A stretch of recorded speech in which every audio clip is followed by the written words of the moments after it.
By Pablo Martinez Monsivais, AP photo.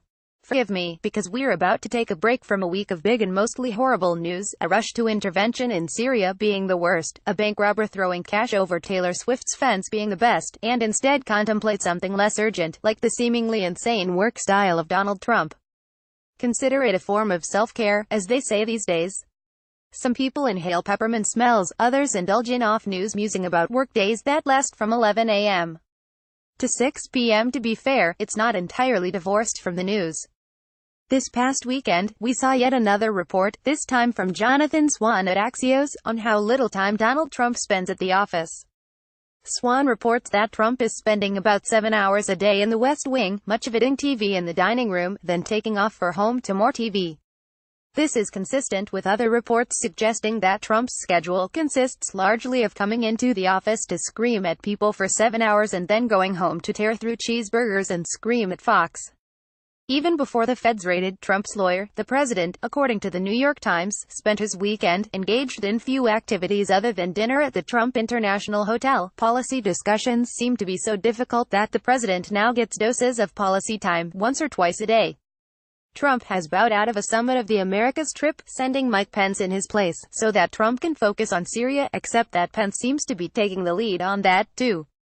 One confounding quality of these reports of Trump's work style is that they're at once believable and impossible. A lot of things about Donald Trump's lifestyle seem horrible and believable. The outbursts, the fallings out, the homes that look like they were decorated by Saddam Hussein. But one thing that seems non-horrible, too good to be true, in fact, is that the man is at once wealthy yet lazy. We read that Trump lacks the ability to focus for more than a couple of minutes, and, according to Art of the Deal ghostwriter Tony Schwartz, such non-focus dates back decades.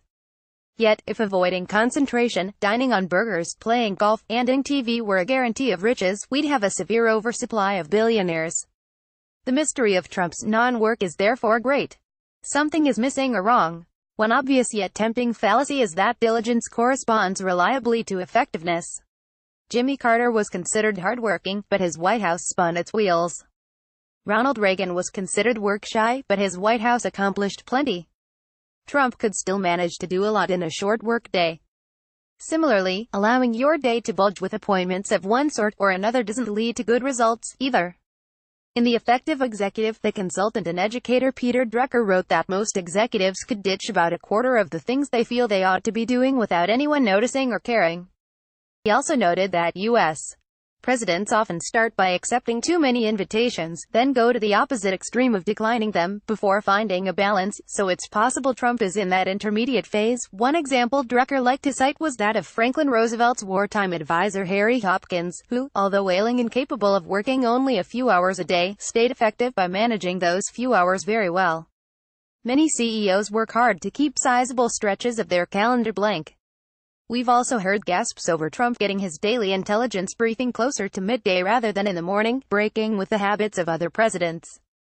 The idea that Trump doesn't take his daily intelligence briefing until 11 a.m. is shocking just by itself, wrote the Washington Post's Aaron Blake back in January.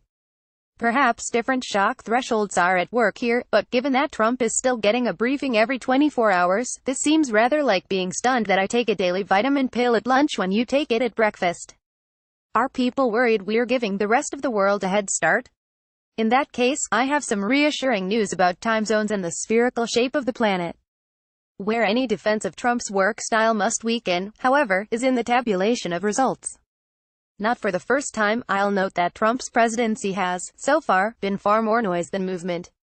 With the exception of steel tariffs, Trump has managed to do only what Republicans would have done with any other Republican president: cut taxes, confirm conservative judges, and cut taxes.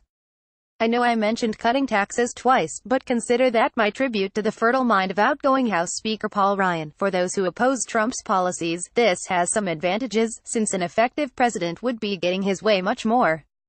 If Trump is going into his meetings unprepared, lacking the bedrock of knowledge that is required to cut smart deals or balance competing interests, then his goals are unfulfilled, which is what his enemies would want. At the same time, Trump has come into office so unprepared for it that a lack of focus or depth carries as many troubles as benefits. Unstructured time seems to be incubating his biggest outbursts of rage, and those have mostly negative policy consequences. This week, he has been taunting Russia with promises to launch missiles at Syria. His board on whether to indulge in such rhetoric is John Bolton, whose judgment on obnoxiousness is best compared to Caligula's judgment on kink.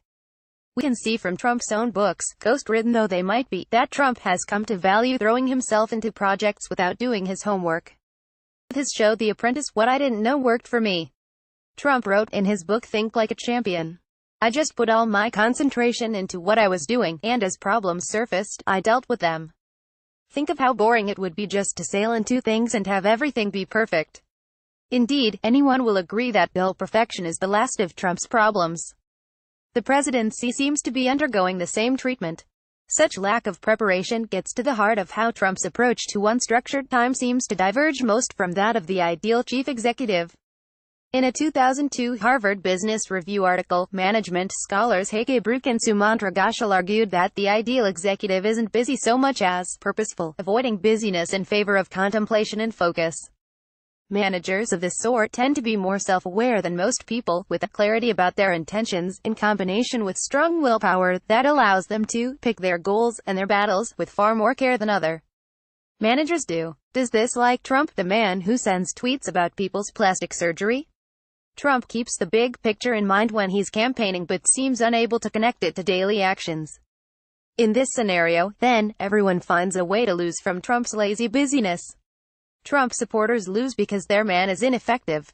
Trump antagonists lose because their enemy's ineffectiveness goes hand in hand with other sorts of dangers to the country.